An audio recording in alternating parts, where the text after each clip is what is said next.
I imagine you probably like have that poster, displayed prominently in your house for everyone to see, right? Is that Yeah. So I love the poster, but yeah, when I saw the poster, I was like, oh my God, George, why?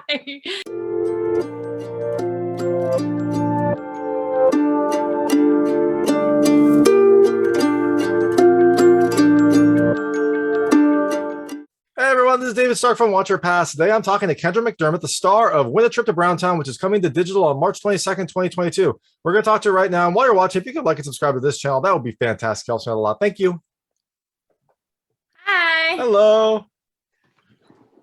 Perfect. Thanks so much for joining me. Yeah, thanks so much for having me. Of Really course. excited to talk about this film. Are you? Are you? Yeah. Yeah. Okay. All right.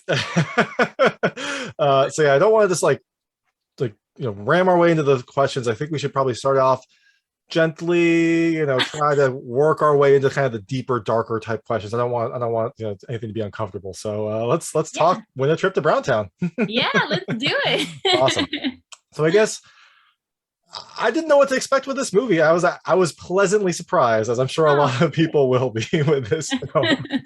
I mean, I was like, oh, it's gonna be just like a raunchy comedy, and I was like, oh, but there's actually like a lot more heart and family drama and like feeling in this movie than I was expecting. So I did enjoy it a lot. I imagine you enjoyed making it. So let's talk more about this film. Yeah. Oh, I'm so glad to hear that.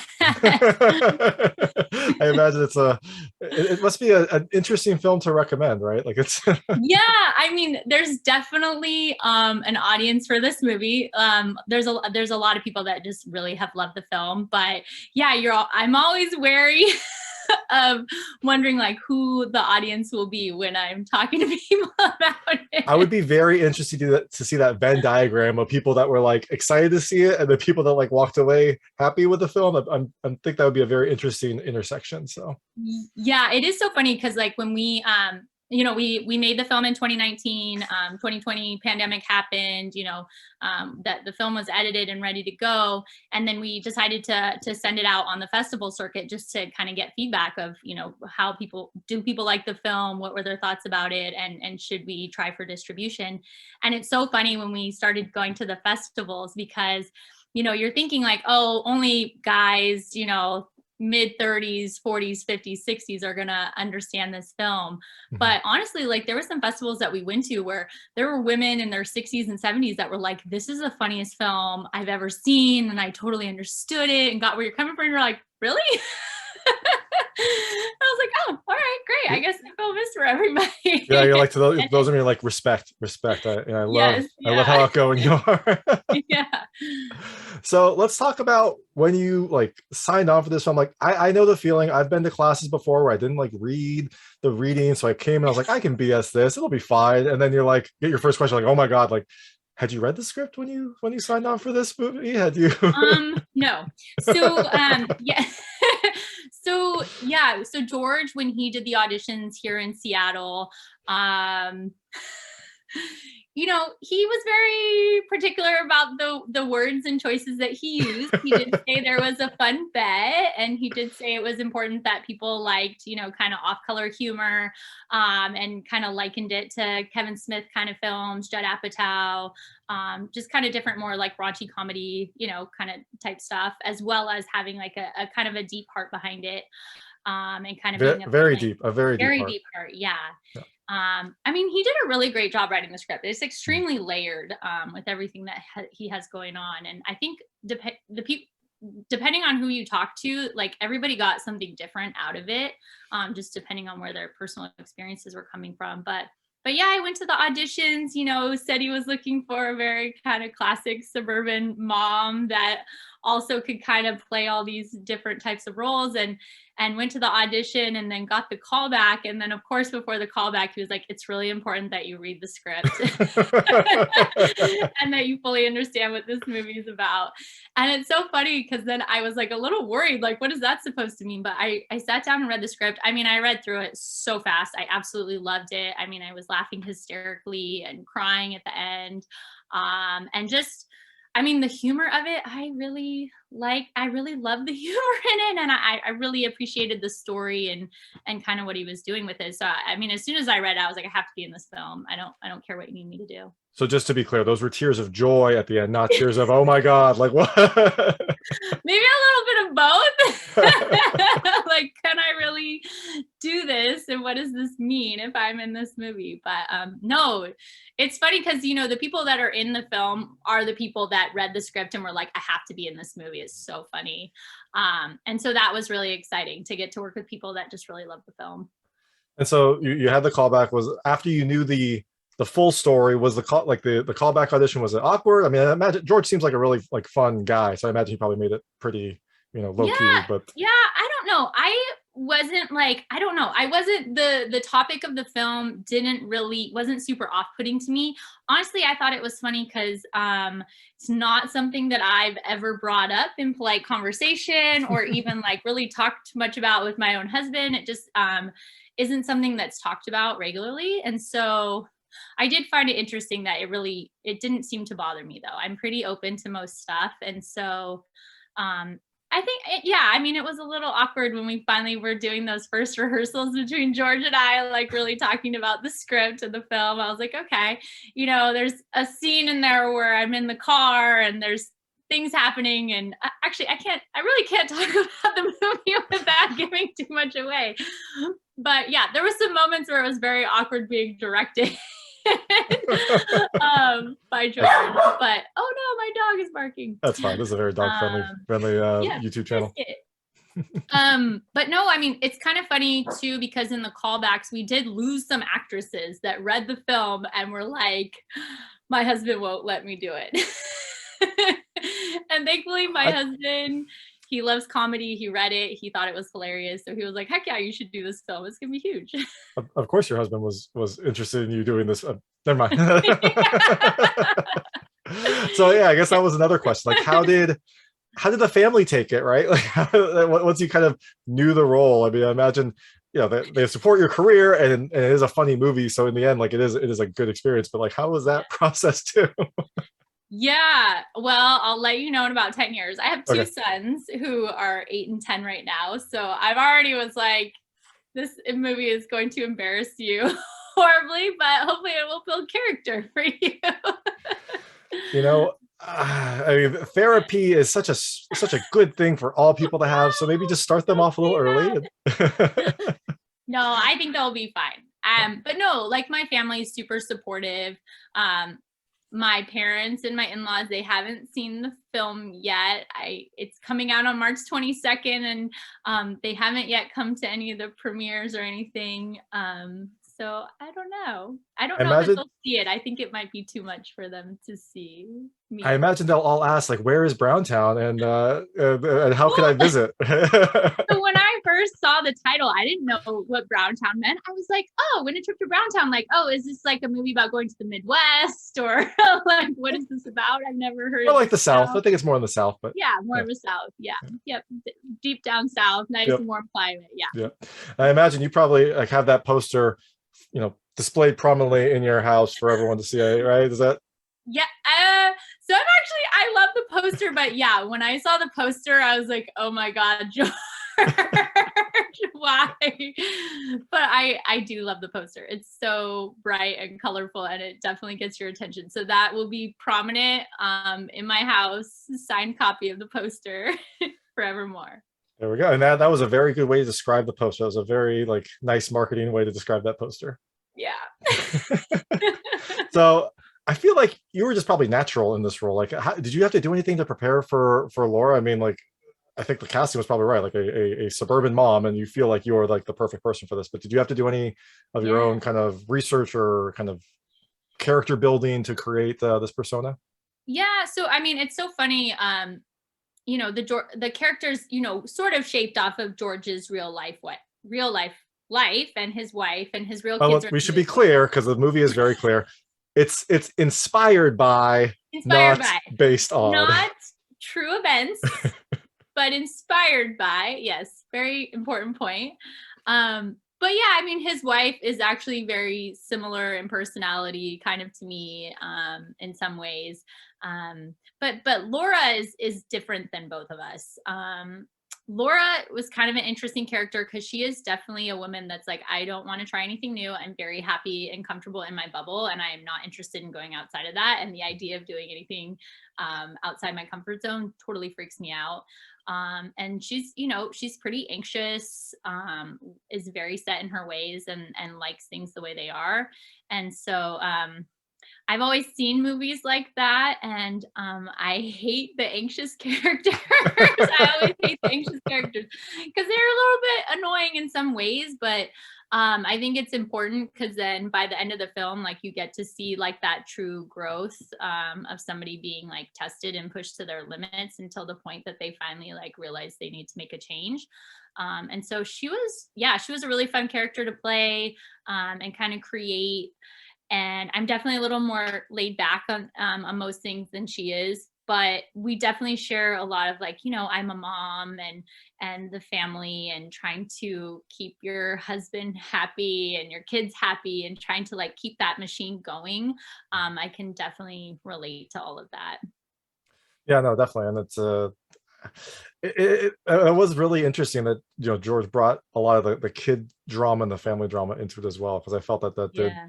that did flesh out a lot of their characters and did make it feel a little bit more real. Sad, Yeah, like yeah. I know it's funny talking to some of the different critics and doing different promotional interviews and how people have mentioned that, like how it just felt really genuine and authentic, like everything that the family was going through. Some of the things in the film, I was like, oh yeah, I can totally relate to a lot of these things. Some of the experiences I haven't had yet, so I had to, you know, put on my acting hat. But yeah, I mean, I think the film in general is super relatable to pretty much everybody. so I So take it you're not a method actor, is what you're saying. I'm not a method. Yeah. I will say though, the basement scene with the wine, we were drinking some real wine. You're like, this is we'll spare no expense for this scene right here. Yeah, I was like, you know, I feel like it needs it. No, honestly though, yeah, no, there wasn't any method acting in this. Yeah. So speaking of the acting, but like a film like this, I imagine there is a healthy mix of like the written script and then improv. Was that the case? Or I mean, George was a funny Yeah. guy. I interviewed George and he was pretty funny. So maybe this was all just his script. But at what level was it? Or I guess what percent was maybe like improv? What percent was like the script? Or is it just kind of all mixed because you're just having so much fun? I would say mostly for the character of Laura, I just went with what was written. Like I thought his script was really funny, and so I tried as much, you know, I tried to just stick with that as much as I could and just be as respectful as I could of what he wrote, just Mhm. because it was so funny. Um, I know the character Cameron, who's played brilliantly by Philip Silva, almost everything out of his mouth was improv. Like he could just go and go and go, and he was very much like, oh, the script's just a jumping off point. It's a suggestion. So it was really fun to get to work with him and kind of see that. You know, years ago I was a featured extra, like a bit part in the series The League on FX, and that was kind of like that on that show where kind of the script was literally just kind of a suggestion, and then you know the actors would go to work just kind of creating everything on improv. So it was really kind of exciting to work with Philip and see that. But no, for the most part, we were scripted. I mean, there's definitely a lot of scenes in there that George was like, I don't know, I have no ideas for this. I just kind of wrote it like, just do whatever you want. And so I would say for my role, probably 80% of it was scripted, and you know, another 20% that was just kind of on the fly, Sounds which like was a fun. yeah, no, sounds like a healthy mix, and also very Fun. on brand for your character to kind of Yes. stay in her lane, don't explore Stay in too my lane. much. Yeah, do what's written. That's right. Yes. I also really liked your relationship with your like on-screen sister, because I thought she was like a really fun out there character Yeah. as well. Like, what was it like Yeah. working with? I think it was was her name Heather? Is that Heather, the yeah, yeah? Heather Reynosa plays my sister Jen. Incredibly talented actress, so natural. I mean, she was like born to play this part. It's very much in line with who she is in real life. And like, yeah, the chemistry that we had was really apparent. We did a lot of chemistry tests during the callbacks, and that the group of us, the three of us, it just like fit really well. Amelia Sampson plays our friend Meg in it, who does a brilliant job, and just that connection that we had. But yeah, I mean, Heather just, I mean, it felt the day one, it felt like we were sisters already. So it was like an immediate connection. And she definitely feels like my older sister that's kind of always protecting me and looking out for me, and definitely the more like gregarious one. So it was really fun to get to work with her, and fun to see that translated onto the screen because she's great. For sure. I bet the amount of real wine that was in the film helped to No. form that bond as well. No. I know. I do feel like I never drink, you know, when I'm working on set, but yeah, definitely at the end of that, there was a couple of scenes where we were like, yes, like we should drink the real wine for this one, don't you think? I mean, it's an indie film. They spent the money on those props. Like you got to use them, right? They got to use them. You can't afford other things. No. Yeah. And I imagine because the film was kind of not thrown together, but your shooting schedule was apparently pretty tight just because of the budget and the amount of time that everyone had. So I imagine most of the stuff was used. But were there any scenes that were, I don't know, like too out there, too raunchy, too like silly to use in the film, or was very few scenes got cut, like very few, which is interesting. Yeah, because other projects I work on, I mean, just stuff just gets sheared off onto the cutting room floor. This project, I think because of the fact, like you said, we were on a very specific schedule, tight budget, as well as the fact that George lost 50 pounds for the role. So he did that over 3 months. So we filmed on the weekends so that he could have time to lose that weight over 12 weeks. And then we had to film everything in order so that it would follow his weight loss, which I've never worked on anything that follows stuff exactly in chronological order, which was really kind of exciting to do. But yeah, I mean, pretty much everything that he wrote in the script and that we shot is in the film, which is really cool. That is awesome. And I cannot imagine losing 50 pounds in 3 months. I mean, you were probably already ready for the role, but did that like inspire you to go like work out too, seeing George just kill himself? I totally did. Like like 5 pounds, right? That's still impressive. Still, I would happily take 5 pounds. Yeah, I mean, definitely being with George on set and the fact that he's like, I'm working out every day. I'm eating like salad. He was basically eating salad for 12 weeks. Yeah, I was like, gosh, I should work out while we're doing the film so that I look good at the end of this, because he's gonna be so fit. So yeah, it definitely inspired me just because of how hard he was working, and like I was like, okay, there's no excuse for it. But then of course we all like gained the weight back after we were done shooting. We're like, oh, now that's over. That's Hollywood magic, right? It is Hollywood magic. Yeah, I talked to George. I was like, so is the weight, have you cut the weight off? He's like, I was having a salad a day at the end of it. Like, no, there's no possible way. I was like, that probably sounds a little unhealthy, but yeah. Everything for the performance. He made it. Yeah. I mean, it definitely, and I think he kept most of the weight off from where he was at in the film. So, and yeah, it was really cool to see that, because I know for him, like a big part of what inspired the film was he had gained some weight after his mom had passed, and was looking for some reason of what would inspire a man to lose 50 pounds, and came up with the idea after talking with some friends. And so I think for this, like the idea of the movie, it inspired him to lose the weight. And I think it also, it just gave a lot to him. I know a lot during the film, there would be bad things that would come up, and he was kind of like talking to his mom a lot during the film of, Mom, if you could help make the weather, be good for this afternoon shoot, that would be great. And then it would be raining in the morning, and then when we had our scenes outside, it'd be like perfectly sunny. And so I think it was like a very therapeutic film for him as well, just going through all that. Yeah, that is amazing. That's very touching, and I'm glad that everything worked out. Yeah. Whatever forces were at work seemed to be on his side. Well, I know, and it's so funny because if we hadn't shot, he talked about that he was thinking about postponing the film for another year, and if he had postponed it to 2020, this film never would have been made, because pandemic would have happened, and the timing of everything on this film has just been amazing. That we were able to get it done before COVID, and now get it out there. It's been awesome For everyone to see and enjoy. for everyone to see. Every single person Whether you can see wanted it. it or not, America, you're welcome. So kind of on that line, there were a lot of interesting props that were used in this film. There were. Did any of that, were you able to take home any souvenirs from this, shoot to remember your time in Browntown, or? I wasn't, because George is really excited about those props. And he's got all his memorabilia from all of his like comic book stuff, but then he has his Browntown memorabilia that is, yes. But I know that the orange dildo is like, I mean, you can't really get the image out of your mind of different scenes that was in. It's pretty classic.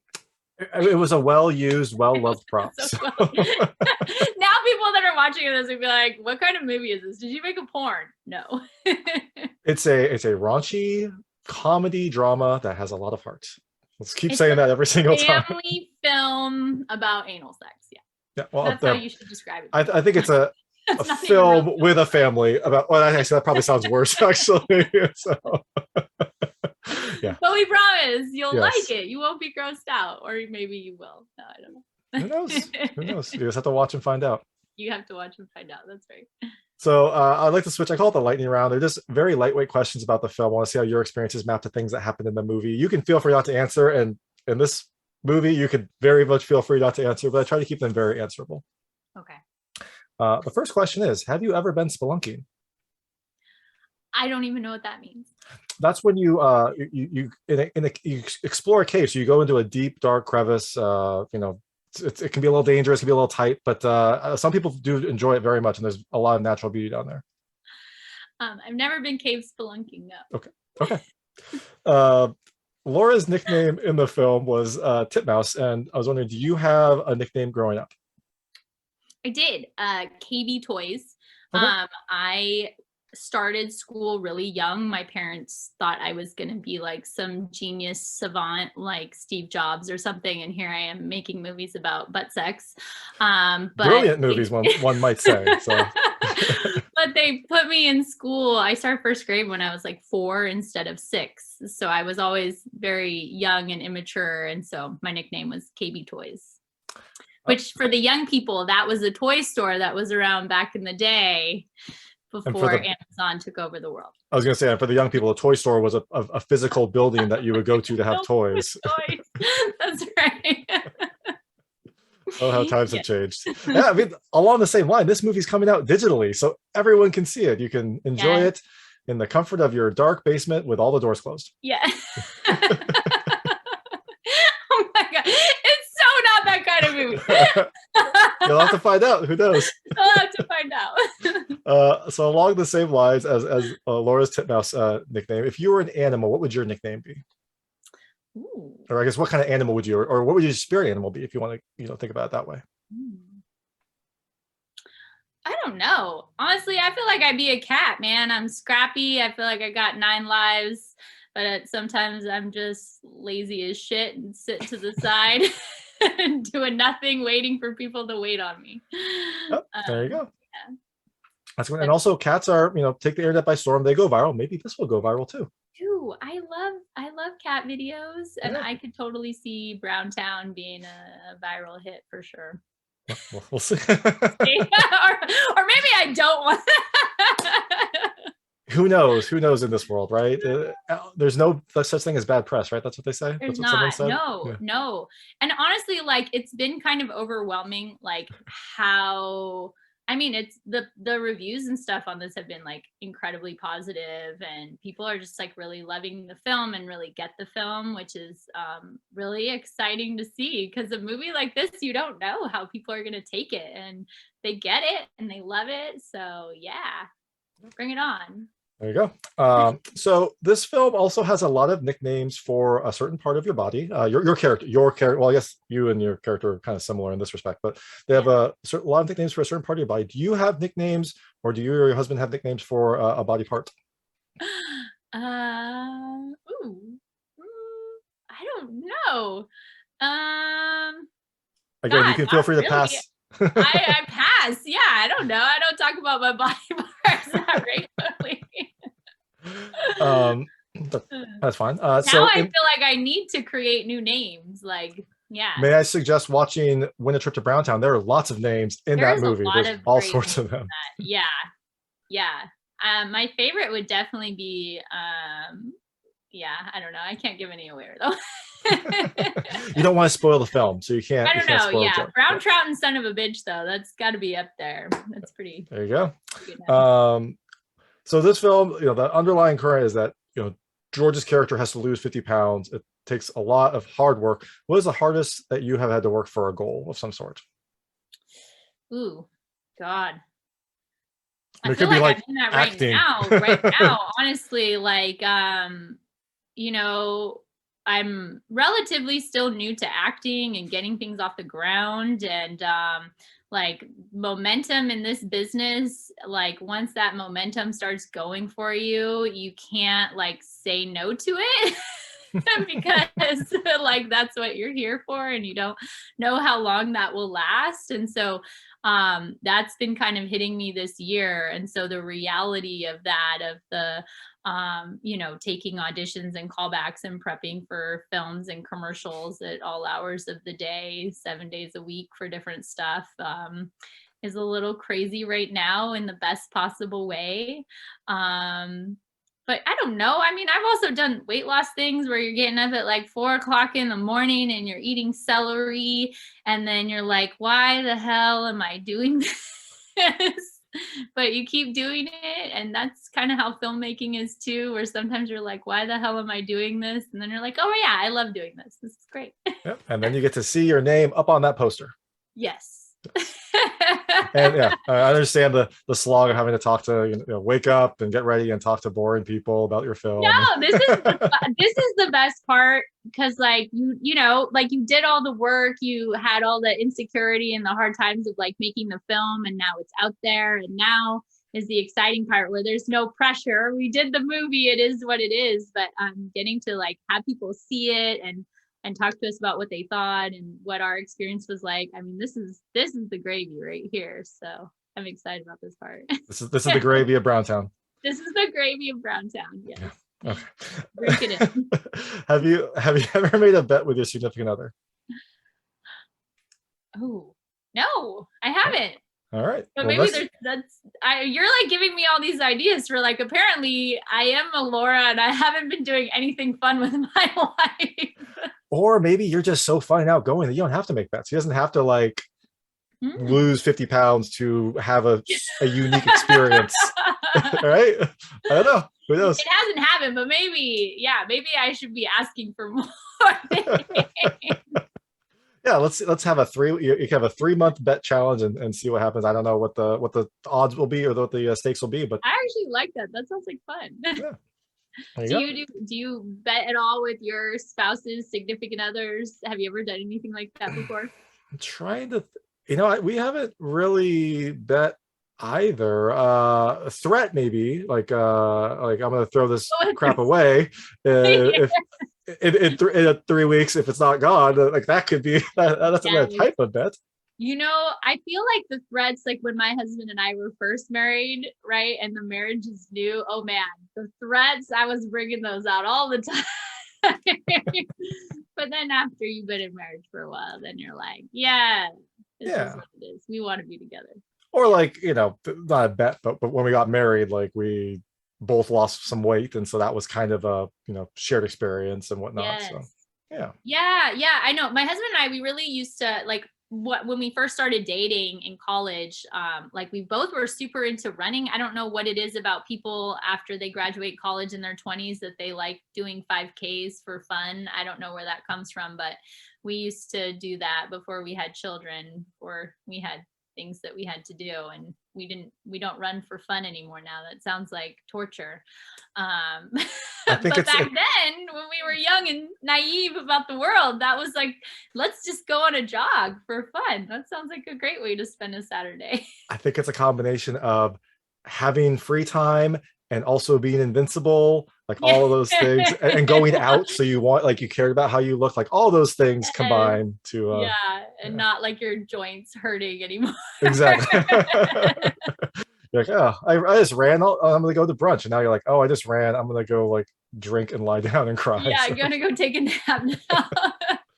Well, it's funny because I ran a marathon like maybe like oh my God, 8 years ago now. That was not anytime soon. But the other day I was like, oh, maybe I'll take up running again. And I ran for literally like 5 minutes and I was like, I don't know what I was thinking doing that all those years. This is awful. I'm but never now doing that imagine, again. imagine Wow. if there was a bet where it was like, if you run another marathon in 3 months, your husband will, I don't know, give you like a massage. I don't know what the bet would be. We give you like I a don't month of see. That's the massages. thing is you need to come up with a Brown Town equivalent for women. What would motivate women in the way that Brown Town motivates men? I don't know what that is yet. Your husband will sit down with you for an entire weekend and listen to everything you say, and provide Oh, constructive, positive comments about it. oh, that actually might be worth it. I would There you lose go. 10 pounds for There's that. there's start running. Uh, one thing I really loved in this film is George's character had a like a rejection letter binder. It's like that is a really Yeah. great idea. Do you have something like that? Maybe maybe you've never gotten a rejection, and you don't need it. But do you have something like that that motivates you? I definitely am not a person that's motivated by like the bad stuff, but I totally am on the flip side of that of like motivated by like positive things. So like I totally have always had, not I don't have it currently, but usually like kind of like vision boards or goal boards or like writing things out of what I want to do, and then different things of like keeping things where people gave me positive feedback on stuff and thank you cards or different things where you're like I did something right. That those I keep and I do like go back and read those when you're having a hard time of like, yeah, just keep going, you're okay. Yeah, You did something right one time, it'll happen again. there we go. And this movie also had a vision board. It was a very interesting vision board that had, you know, It the it character going. was. Yeah, That was an interesting vision board. it That was wasn't. fun to look at because I definitely got to throw a lot of my mom and wife faces at that vision board. Yeah, Yeah. it was a very uh what's the right word? I still can't believe he actually created I'm trying to think of the right word that doesn't make it sound wrong. Like it was graphic, but it wasn't like graphic. It was like Yeah, funny graphic. There you go. funny graphic, yeah. Have you ever posted something to social media or the internet that was a little too personal? Oh God, all the time. I hate social media. I am definitely a person that posts and then I'm like, oh, I need to delete that. Nope. um, definitely. I don't know. I think sometimes too, I think you think on social media that everybody that's on there are people that like know you. And then sometimes you realize like, no, I don't necessarily know everybody that's in my friends or whatever. Um, and so yeah, I don't know. Yeah, Facebook especially is just a place full of regret, you know. They should put that on the webpage. That's a A good place of tagline for it. regret. Yeah. Things you'll regret saying tomorrow. You can delete it, but it's already in the cloud. But it's So good already luck. there forever. Ever and ever. Imprinted on people's minds. Yeah. And the last question is, after this film and the prep for this film, what does your internet search history and or Amazon suggested items look like now? Terrifying. Yeah, I mean like the movies I get recommended now, I need to like scrub my history of everything and just buy all new computers and phones. Um, yeah, the internet thinks I'm a very dirty girl. So You know what? Internet probably thinks we're all, you know, internet probably thinks we're all dirty people, so yeah. it's fine. Yeah, I mean, it's kind of funny too, George, everywhere he goes, he posts on Facebook all these different things that he finds that look like buttholes or butts or anything like graphic in any way. And I'm like, gosh, there's a lot of kids' toys that look very like sexual or graphic or look like a giant butthole. And I'm like, but normal people, we don't see that. George sees it everywhere. it is a gift, right? It It is is a a, gift. yeah. Yeah, he is a gifted man. Let's go with Some that. people have very specific talents, and it's a beautiful thing to see. Yeah. Well, it's so funny because people always ask him, in these interviews, like, what's your next project? Do you have another like raunchy comedy, in the wings? And he's like, no, I don't write about stuff like this. Like all my other film ideas are all dramas. He's like, I just sort of thought about this on a whim. But I don't know. I think he's got another raunchy comedy in him. It probably does. Well, Yeah. maybe it'll take a few years before whatever's happening in his life, becomes normal, and then you'll have to have a new goal Yes. inspired by hypothetical made up goal. Well, it's going to be hard to top this one, I think, It'll be very whatever hard to top this one. he's going to do it. Yeah. But And so the film is coming out March 22nd, 2022. It's coming to digital, so everyone can enjoy it in the comfort and privacy of their home. Yeah. After the film, I know you're promoting the film, you're getting the word out. After it's out, what's next for you? I saw on your Instagram that you've booked a few future things. I don't know if you can talk about those, but what can people look forward to after seeing your performance? So, I'm hard at work right now filming a bunch of stuff. I got booked on to a kind of a slasher horror trilogy called The Shape. It's in 3 chapters. So we just finished chapter 1, and the first looks of it, I mean, it looks amazing. That's going to be premiering on YouTube. I think actually in March 2022 or April 2022 as well. That's by CCC Entertainment. They have a YouTube channel. And then we're starting next week filming the next 2 chapters. And those are actually like Michael Myers inspired fan films, which I have never done anything like that before. And it was so much fun. I'm really glad that I said yes to it. And the film itself is really good. So I'm excited for people to see that. You'll be seeing me. I'm filming in a project this week for Hulu and Paramount Plus with Jenny Slate, and that'll be coming out. I don't know. I just have a lot of stuff coming that I can't really talk too much about, but just follow me on Instagram. I'm at Pacific Northwest Actress, PNW Actress, or just keep an eye out for me on IMDb and you'll see me out there. Perfect. And were you more worried about filming a slasher film where you may die, or Browntown where something else might happen? Probably the slasher because I hadn't done anything like that before, and 1, just like wondering if I could pull that off, but 2, also being like, I hate horror films. I get scared really easily. I'm definitely the person that's like curled up in the blanket, like covering my eyes and covering my ears because every sound like totally freaks me out. So I was really scared to do that. Browntown, that's just a different kind of fear now that that's out there.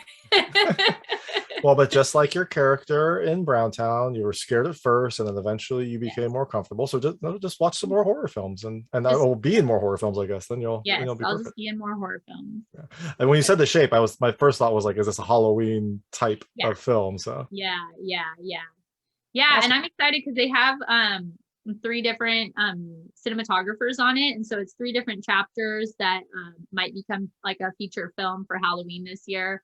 But it's kind of cool to see all the different styles that they have and kind of meshing that into like one story is really cool. So that'll be out. Yeah, CCC Entertainment. That one's a good one. That sounds awesome. I love that idea. I love having like 3 different takes on the story, so you can kind of see it evolve in one movie. Yeah, one's kind of more like a dramatic family style. The next one's like just straight up action, like out of Alien or Terminator. And then the last one's more like a psychological thriller to finish it off. So I'm excited about that film. Perfect. Well, you can look forward to you can look forward to those, but first you should book a trip to Browntown. Win a trip to Browntown. It's hilarious. And horrifying for me, but enjoy it at my expense. Everyone comes off well in the. I guess I shouldn't spoil, but it's an experience. You should enjoy. Pour a glass of wine, pour a stiff drink, and enjoy the film. Yeah, well, it definitely has led to a lot of like great conversations, people having some kind of roundtable talks after the film is over about, you know, kind of what their experiences have been with their, you know, spouses and significant others, and, you know, have you taken a trip to Browntown before or not? So Your Thanksgiving must have been really exciting and very interesting. yeah, you know, I think I'm gonna bring the film with me to my Thanksgiving this year and just show it to the grandparents and parents, and yeah, it'd be great. It's gonna be really weird when there's gonna be one grandparent that loves it and is like all into it, and everyone else is gonna be like, "So I you know, made and a then you're gonna be film?" like, "Oh, Nana, we learned something new about you today." She's old. She can experience life. She can do whatever she wants. Exactly. Awesome. Well, thank you so much for your time. This is Kendra McDermott, Yeah, who thank stars you in so When a much, Trip to David. Browntown. So much Awesome. fun. Appreciate it. Thank you. Bye. That was Kendra McDermott, the star of When a Trip to Browntown, which is coming to digital on March 22nd, 2022. It's a raunchy comedy that has a lot more heart and family drama than I was expecting. I was surprised at the start, but I grew to like it. If you like this interview, please like and subscribe to this channel. It helps me out a lot. Make sure all my new content goes straight to you. And please check out my other content. For this movie specifically, I have an interview with the writer, director, and star, George A. Traumatanis, and a review of the film. And I've also got other reviews, interviews, unboxing videos, and recommendations. Thank you.